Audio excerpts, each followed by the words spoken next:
Pernah kepikiran gak sih apa hubungannya secangkir kopi yang kalian minum tiap pagi sama nasib hutan Amazon? Jawabannya itu ada di sebuah ilmu yang sebenarnya ngatur semua kehidupan di planet ini. Nah, hari ini kita bakal coba bongkar bareng-bareng jaring kehidupan yang rumit tapi juga indah banget ini dalam penelusuran kita tentang ekologi. Oke, jadi ini dia nih gambaran perjalanan kita. Pertama, kita mulai dari dasarnya dulu. Apa sih ekologi itu? Terus kita bakal nyelam lebih dalam buat lihat gimana semuanya itu saling nyambung.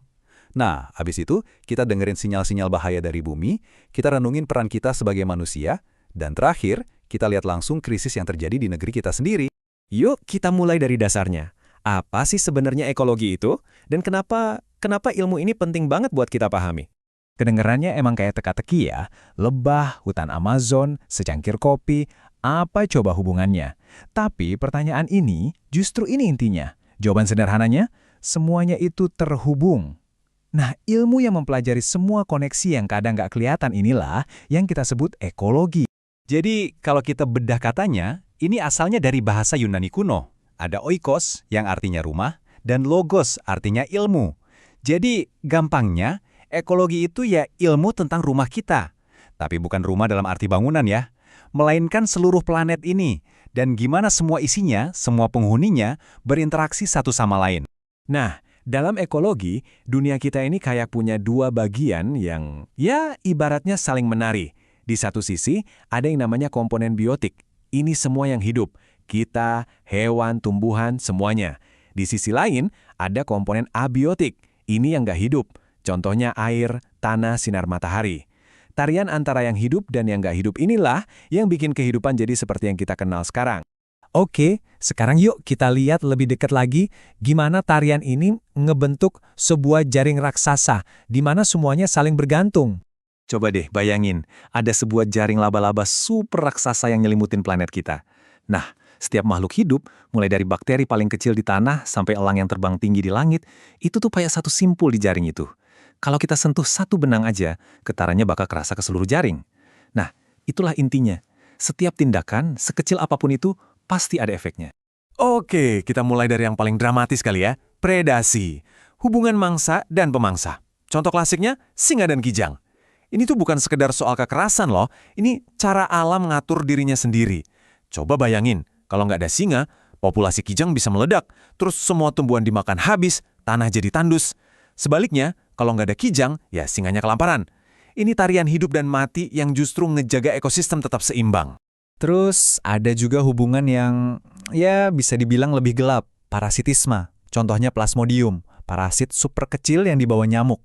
Dia hidup di dalam tubuh kita, numpang hidup, ngambil untung, tapi ngerugiin kita, sampai nyebabin penyakit malaria. Ini jadi pengingat loh kalau hubungan di alam itu nggak selamanya indah. Kadang ini soal pertarungan hidup mati di level yang nggak bisa kita lihat. Tapi, alam itu juga penuh sama kerjasama yang luar biasa loh. Ini namanya mutualisme. Contohnya, lihat deh, bakteri Rhizobium di akar tanaman kacang. Bakteri ini jago banget, dia bisa nangkep nitrogen dari udara, sesuatu yang tanamannya sendiri gak bisa lakuin, dan ngubahnya jadi pupuk alami. Sebagai imbalannya, tanaman ngasih si bakteri ini rumah sama makanan. Kemitraan yang sempurna kan? Dua-duanya untung. Oke, setelah kita paham betapa rumit dan seimbangnya jaring kehidupan ini, sekarang kita harus hadapin satu kenyataan yang jujur aja gak nyaman. Keseimbangan yang tadi kita bahas itu sekarang lagi terancam. Yuk, kita coba dengerin sinyal bahaya dari bumi. Masalahnya, krisis ini tuh gak datang dalam semalam. Kalau kita lihat sejarah modern, ada beberapa titik penting. Tahun 50-an kita nemuin plastik, wah kayak keajaiban ya. Tapi ini juga awal dari masalah sampah raksasa. Masuk tahun 60-an, eksploitasi alam mulai gila-gilaan. Baru di tahun 70-an orang-orang mulai sadar. Dan di tahun 80-an prediksi-prediksi yang ya cukup suram mulai keluar. Jadi kelihatan kan gimana krisis ini makin cepat dari waktu ke waktu. Coba deh kita ambil satu contoh spesifik, hutan Amazon yang sering disebut paru-parunya dunia. Datanya nunjukin dengan jelas banget. Penyebab utama hutan di sana gundul itu bukan penebangan liar seperti yang mungkin banyak dari kita kira, tapi peternakan sapi. Ini nyumbang hampir 70% kerusakan. Angka ini bukan cuma angka, ini cerminan langsung dari apa yang ada di piring kita. Dan ya, beginilah wujud nyata dari data tadi. Angka-angka dan persentase itu jadi luka yang benar-benar nyata di permukaan bumi. Ini pengingat yang nyelekit banget sih. bahwa setiap statistik lingkungan itu punya wujud fisik yang nyata dan ngerusak. 50-100 tahun, selama itu loh waktu yang dibutuhin sama satu kantong plastik buat terurai.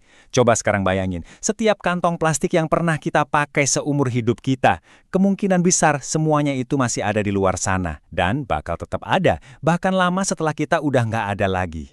Ini semua mau nggak mau ngebawa kita ke satu pertanyaan yang mendasar banget tentang peran kita.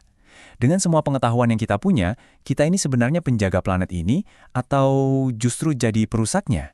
Di banyak ajaran dan tradisi, manusia itu kan dipandang sebagai makhluk yang istimewa. Kenapa? Ya, karena kita dikasih akal. Kemampuan buat mikir, buat ngerencanain sesuatu, buat paham akibat dari perbuatan kita. Harusnya, ya, secara teori, ini bikin kita jadi penjaga yang paling pas buat bumi. Tapi, disinilah ironi yang paling tragisnya. Akal yang harusnya bikin kita jadi pelindung, malah sering kita pakai buat jadi predator paling efisien di planet ini. Jadi ada jurang yang dalam banget antara harapan dan kenyataan, antara potensi kita sebagai penjaga sama tindakan kita sebagai perusak. Oke, sekarang yuk kita tarik diskusi yang tadinya global ini pulang ke rumah. Kita lihat gimana sih krisis ekologis ini kelihatan di halaman belakang kita sendiri, di Indonesia. Daftar ini mungkin nggak bikin kita kaget lagi ya, tapi tetap aja rasanya miris ngelihatnya. Sampah, banjir, sungai yang tercemar, hutan yang rusak, ini semua bukan lagi masalah di atas kertas. Ini tantangan nyata yang dihadapi jutaan saudara kita di Indonesia setiap hari. Krisisnya tuh ada di depan mata kita banget. Dan angkanya benar-benar bikin geleng-geleng kepala.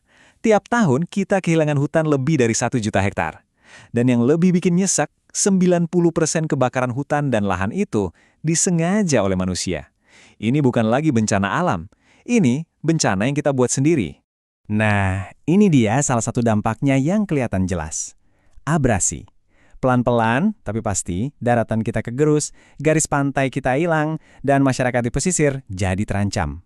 Ini bukti nyata kalau ngerusak ekosistem itu akibatnya langsung kena ke kita juga, ke manusia. Oke, kita sampai di akhir penelusuran kita kali ini. Di satu sisi, ilmu pengetahuan, ekologi, udah nunjukin ke kita kalau dunia ini saling terhubung. Di sisi lain, panggilan moral kita juga ngajak kita jadi penjaga. Dua-duanya nunjuk arah yang sama. Jadi pertanyaannya sekarang bukan lagi, kita harus ngapain, tapi langkah apa yang mau kita ambil.